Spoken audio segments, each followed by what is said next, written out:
What's good, YouTube? What's good, YouTube? You already know who it is. Your boy Icyy back with another video. Today we got another reaction. This video is reaction to scariest Snapchats people have received. Make sure y'all like, comment, and subscribe. Drop down in the comments some more videos y'all want to see me react to. Follow me on my social medias. They're going to be in the description. If y'all ready, let's go. Snapchat has become a staple in today's social media world. It's a convenient way to contact friends and keep in touch with people. But as we've seen over and over on this channel, there can be a few privacy concerns if you're not careful. Let's just jump right into it and look at 3 disturbing snaps people have received and their backstories. For the sake of the person who sent me this, I'll refer to her as Maria. Maria has an Instagram account with 5,000 followers, which is a decent amount, and so she gets a good amount of attention on her profile from men. Maria has a boyfriend who has not appeared in any pictures of hers on her Instagram. Maria also had her Snapchat username in her Instagram bio, something a lot of people do to allow their acquaintances and friends to add them on the app with ease. This can also open the door to unwanted contact, though.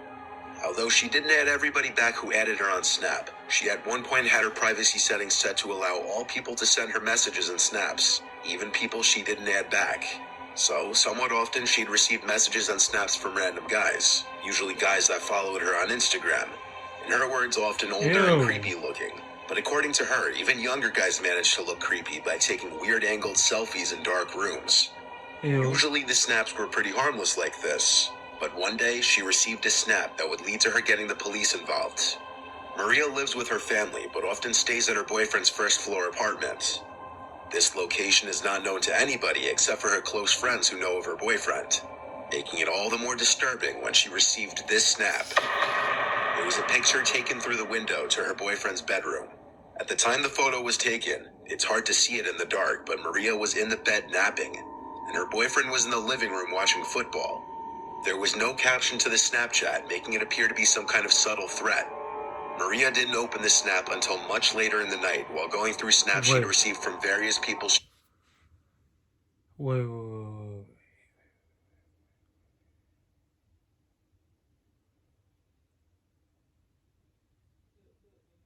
No.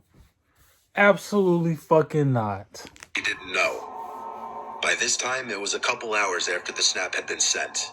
She panicked and screenshotted the snap and showed it to her boyfriend. From here, he replied to the account on her phone, asking, "Who is this?"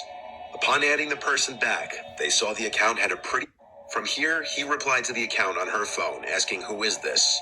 Upon adding the person back, they saw the account had a pretty high snap score, which, for those of you who may not know, a person's snap score represents how many times they have received or sent a snap. This account having a snap score in the 50,000 range. Wait, first of all, bitch, you are a Capricorn and you making us look bad. Seriously. Like, straight like that, bitch. I don't know if you got to be a December Capricorn, because us January Capricorns, we don't do shit like that. So you got to be you got to be a December Capricorn. Who the fuck takes a picture while people are sleeping? Like, bitch, you, like, who the fuck, like, sneak, creep, take pictures out? Like, you got to be a December Capricorn. Like, I don't got nothing against the December Capricorns, but bitch, you're not a January Capricorn, because we don't do shit like that. Straight like that. What? A random spam account. The person replied, "John, LOL." Maria's boyfriend replied back, "We're calling the police." And John replied, "Okay, cool. Let me know if you need help calling them." After this, the account... Bitch, if any, like, bro, people like that, I got some, like, people like, bitch, no worries. What Lil Wayne say? Look me in my face. I ain't got no worries. I'm gonna listen to that after this. Bitch, ain't no worries. Her. The couple were left to wonder who this person was. A search through Maria's Instagram followers turned up multiple Johns, but with no last name on the account, it would simply be a guess as to who it could be. That same night, as the couple was sleeping, a crash from the living room woke them up. As Maria's boyfriend ran to check the source of the noise, he found it was the dining room window, which had been shattered, and on the floor was a house presumed to have been taken from a house being renovated down the block. If the couple didn't have a case before, they definitely did now, and they called 911 to report the incident. Now that a police report had been made, Police would subpoena Snapchat for information on this person's account in hopes to locate the person. The couple was assigned a detective to their case who was supposed to help in identifying the mystery person. However, as the days turned into weeks, little to no information was given. It did become apparent, however, that the Snapchat account had been either deleted or banned because it no longer came up under search results. Currently, Maria and her boyfriend have no idea who this person was, and any thought of it being a prank by a friend was out the window when their window was literally shattered by a brick. It can boil down to a stalker being jealous of her boyfriend, but this would also mean that Maria was followed to her boyfriend's house, and that the perpetrator would know where she lives as well. Luckily, with security cameras becoming more prevalent on houses, these kinds of crimes are becoming more difficult to get away with. But in cases like this, where there's an absence of any cameras, unfortunately people may still be able to pull these kinds of crimes off. 3 months later, and Maria and her boyfriend haven't seen any new activity at either of their homes.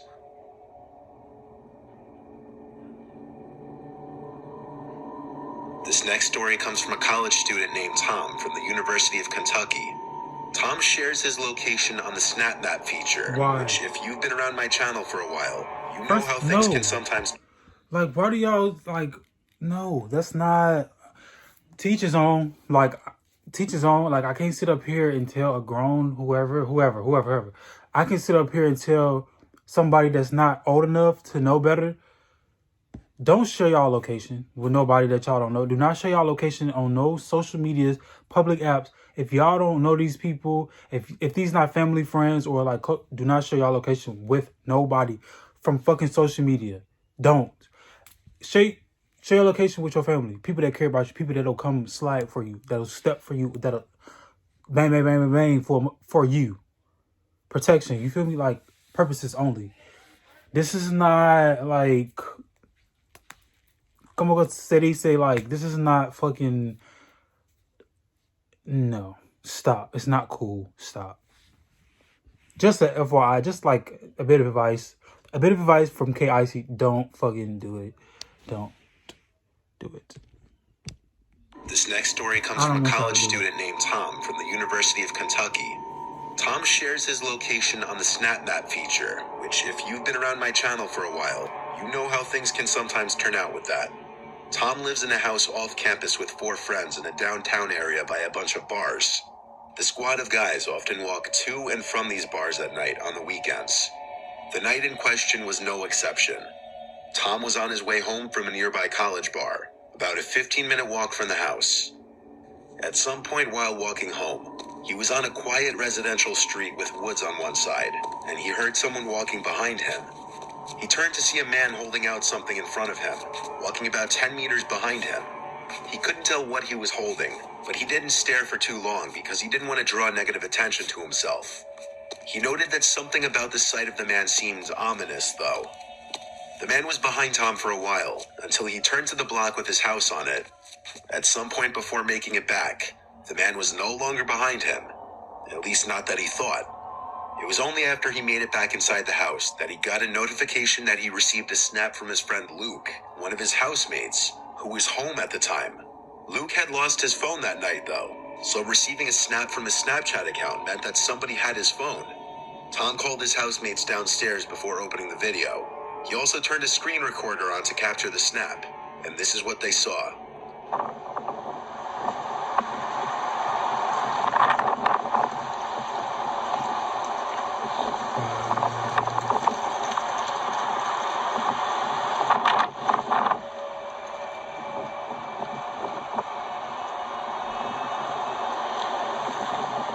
The snap was a video of Tom walking down the street towards his house. It was the man he had seen walking behind him, and what he was holding out in front of him was apparently Luke's phone. They had the idea to check the location of Luke's phone on the Snap Map, since he had his location enabled, as did Tom. The location of his Bitmoji was last updated 9 minutes ago, and its location was right on top of their house. So the 3 guys who are currently home ran around the entire property with all the outside lights on to light up the area. They didn't find the man with the phone, but oddly enough, Luke's Bitmoji moved just a tad as it updated again, yet it was still on top of the house, meaning whoever had the phone had to be somewhere that they were overlooking. After a while, the guys thought to lock the phone using the Find My iPhone feature, and then have it play a sound. When they did this, they were confused to hear the beeping sound of the phone coming from inside the house, followed by stomping of someone's shoes and the front door slamming shut. Luke's beeping phone was still inside the house, but instead of going straight for that, the three guys ran outside to chase after whoever just ran out the front door. Wait, By the time they wait, made it hold out the on... fuck on. You got me fucked up. Y'all got me so fucked up. The motherfucker was still in the house? Was in the house? No.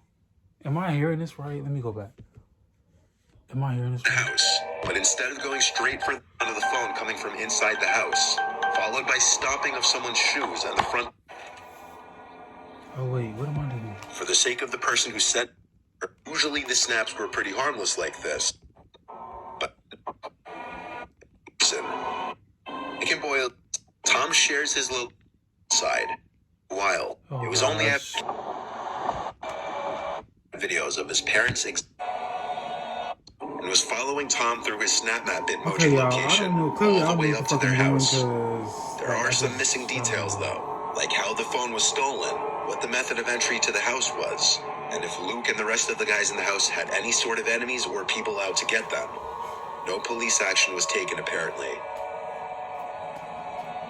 Look at fucking Katie got big. In 2015, an Australian Redditor with username... What the fuck? Some details, though, are true. If that maybe a suit went back inside went. Instead of going straight for that phone coming from inside the house file, the guys thought to lock the phone using the Find My iPhone feature and then have it play a sound. Everywhere. When they did this, they were confused to hear the beeping sound of the phone coming from inside the house, followed by stomping of someone's shoes and the front door slamming shut. Luke's beeping phone was still inside the house, but instead of going straight for that, the three guys ran outside to chase after whoever just ran out the front door. By the time they made it out onto the street, they had no idea which way the person went. They were out of sight and they could have been hiding anywhere. After checking the neighbors' yards, the guys went back inside to retrieve Luke's beeping phone, and Tom claims they found it right in the pantry closet, meaning the man was hiding in there for however long. At first, one could have maybe assumed that the person who had the phone was trying to return it, until it was discovered that that person was literally hiding in their house. Assuming all the details in the story are true, if I had to guess, the man who had stolen Luke's phone knew who he was somehow and was following Tom through his SnapMap Bitmoji location all the way up to their house. Stop sharing y'all. There are some missing details though, like how the phone was stolen, what the method of entry to the house was, and if Luke and the rest of the guys in the house had any sort of enemies or people out to get them. No police action was taken apparently. Should have been. In 2015, an Australian Redditor with username Skinna555 took 3 Snapchat videos of his parents' exotic birds and put them on a Snapchat story. What followed next was downright disturbing. Oh gosh. Skinna and his girlfriend recently moved into his childhood home with his parents while their own house was being built. Skinna's parents owned 3 Australian parrots, and one night while he was home alone, he uploaded 3 Snapchat stories showing off the birds, since many people always asked about the birds. Right, so the first one of my parents' little birds is this little guy. It is little Leo. He's a cockatiel. The second little bird of my parents is a rainbow lorikeet. His name is Oliver. And there he is. And here I am with my good little mate. Nothing. About 15 minutes after uploading the videos to his story, Skinna receives a text from one of his friends. And at the bottom of it, it says, "By the way, what was that in the window behind you in the last one?" So after seeing this text, he went to rewatch the clips a couple of times and opened them on his computer to get a larger and clearer view of the videos. In the last snap, it almost appears as if someone is at the door, looking in with their hands cupped against it. Yeah. But it's hard to say for sure because of how briefly the door is in the frame. But whatever it was not in the first snap when that same door was in full frame. Skinna was home alone at the time, and to add to the mystery, that door led to the backyard, which was only accessible through a single gate which had been locked. The theory that it might have been a reflection doesn't hold up, because the sliding glass door was half open, and all that stood between the figure and the inside of the room was the fly screen door. which would not have been able to cast any reflections. Whatever was at that door moved in the matter of seconds that passed between the first and third snap. When Skinner was a young child, around 10, he started to commonly experience sleep paralysis, which could get so intense that he'd find himself often not being able to breathe for short periods of time. And this led to a fear of sleeping for him. A couple years went by, and his sleep paralysis tendencies would worsen. During his episodes, he could not move, felt like something that meant him harm was in the room with him. Around the age of 14, he started to hear and see things like thuds and creaks. However, he always had one recurring vision, a faceless person looking in his bedroom window with their hands cupped up to the glass, similar to this image caught in his Snap story. When he moved out at age 18, he never had another episode. So for a few days after these snaps, nothing happens. But come Friday night, Skinner found himself home alone again. At around 10:15 p.m., while playing games on Steam with his friends, he starts to hear some relatively loud banging, loud enough that he could hear it even through his headset. It was coming from the screen door outside. He got up to film the sounds using his phone. The noises got louder and more frequent. Instead of outright opening the curtains and potentially finding himself face to face with someone on the other side, he walked through the kitchen into the laundry room to turn on the outside lights. Like I mentioned earlier, there's only one entry and exit to the backyard, the left side of the house through a locked gate. So with the back lights now on, he went over to a window. Bro, I'm not like scary shit. I don't know what's wrong with me, but I'm like not into scary shit, but I watch scary shit. Like, okay, I like it, but it's like at the same time, it's like, hold the fuck on. But I'm still like wanting to watch it. Is something wrong? I think there is. Who gives a fuck, right? Oh no. Like I mentioned earlier, there's only one entry and exit to the backyard, the left side of the house through a locked gate. So with the back lights now on, he went over to a window that looks out to that one exit of the backyard. While waiting and expecting to see someone rushing out of the yard, a loud noise can be heard from outside on the opposite side of the house.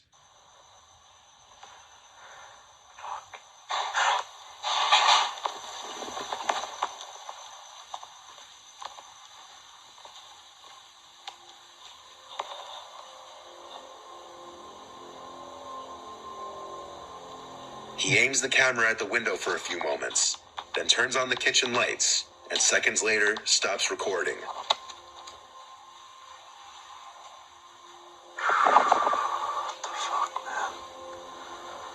This ain't.